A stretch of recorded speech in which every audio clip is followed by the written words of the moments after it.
ವೀಕ್ಷಕರೇ ನಮಸ್ಕಾರ. ನಿಮ್ಮ ಮನೆಯಲ್ಲೂ ಕೂಡ ಪಾರಿಜಾತ ಇಷ್ಟೇ ಚೆನ್ನಾಗಿ ಒಂದು ಸಣ್ಣ ಪಾಟ್ನಲ್ಲಿ ಬೆಳಿಬೇಕಂತ ಹೇಳಿದರೆ ಏನು ಮಾಡ್ಬೇಕಂತ ಹೇಳಿ ತೋರಿಸ್ಕೊಡ್ತೀನಿ ಬನ್ನಿ. ಪಾರಿಜಾತ ಚೆನ್ನಾಗಿ ಬೆಳಿಬೇಕು ಅಂತ ಹೇಳಿದ್ರೆ ಪ್ರತಿ ಸಲ ಈ ಮೇಲ್ಗಡೆ ಮಣ್ಣು ಏನಿರುತ್ತಲ್ವಾ, ಈ ಮಣ್ಣು ಸ್ವಲ್ಪ ಡ್ರೈ ಆದಮೇಲೆ ನೀರು ಹಾಕ್ಬೇಕು. ನೀವು ಜಾಸ್ತಿ ತೇವಾಂಶ ಇಟ್ಕೊಂಡ್ರೆ ನಿಮಗೆ ಹೂಗಳು ಮೊಗ್ಗಲ್ಲೇ ಉದುರಾಗ್ತವೆ ಅಥವಾ ಎಲೆಗಳಲ್ಲಿ ತುದಿ ಒಣಗೋಗ್ತವೆ, ಆ ಥರ ಆಗುತ್ತೆ.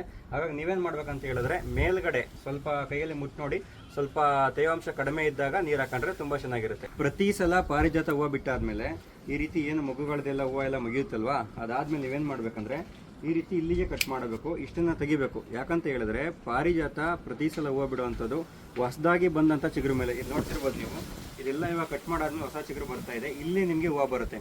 ನಿಮಗೆ ವರ್ಷ ಪೂರ್ತಿ ಹೂವು ಇರಬೇಕಂತ ಹೇಳಿದ್ರೆ ಹೂವು ಮುಗಿದ ತಕ್ಷಣ ನೀವು ಈ ರೀತಿ ಕಟ್ ಮಾಡಿ ತೆಗಿಬೇಕು. ಜೊತೆಗೆ ಒಂದು 20 ದಿನ ಅಥವಾ ಒಂದು ತಿಂಗಳಿಗೊಂದ್ಸಲ ಸ್ವಲ್ಪ ಸಾವಯವ ಗೊಬ್ಬರವನ್ನು ಅಥವಾ ಪೊಟ್ಯಾಶ್ ಇರುವಂಥದ್ದು, ಫಾಸ್ಫರಸ್ ಇರುವಂಥ ಗೊಬ್ಬರಗಳನ್ನ ಕೊಟ್ಟರೆ ನೀವು ತುಂಬ ಚೆನ್ನಾಗಿ ಫ್ಲವರ್ಗಳು ಬರ್ತವೆ. ಸೊ ಈ ಒಂದು ಪಾರಿಜಾತ ಗಿಡದ ವಿಶೇಷತೆ ಏನಪ್ಪ ಅಂತ ಹೇಳಿದ್ರೆ, ಈ ಒಂದು ಮೊಗ್ಗಳೆಲ್ಲ ಏನಿದಾವಲ್ವಾ, ಇದು ರಾತ್ರಿ ಹೊತ್ತು ಅರಳುವಂಥದ್ದು, ಮತ್ತು ಸೂರ್ಯ ಹುಟ್ಟೋಷ್ಟರಲ್ಲಿ ಇದು ಕೆಳಗಡೆ ಬಿದ್ದೋಗಿರುತ್ತೆ. ಅದಕ್ಕೆ ಇದನ್ನು ನೈಟ್ ಜಾಸ್ಮಿನ್ ಅಂತಲೂ ಕೂಡ ಹೇಳಿ ಕರೀತಾರೆ.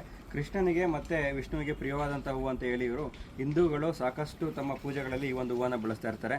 ವೀಕ್ಷಕರು, ಇದೇ ರೀತಿ ಹೆಚ್ಚು ಗಾಢ ಸಂಬಂಧಿಸಿದ ಮಾಹಿತಿಯನ್ನು ಪಡಿಬೇಕಂತ ಹೇಳಿದರೆ ನಮ್ಮ ಚಾನಲನ್ನು ಫಾಲೋ ಮಾಡ್ಕೊಳ್ಳಿ, ಹಾಗೂ ಸಾಕಷ್ಟು ನಿಮ್ಮ ಸ್ನೇಹಿತರ ಗುಂಪುಗಳಲ್ಲಿ ಶೇರ್ ಮಾಡಿ.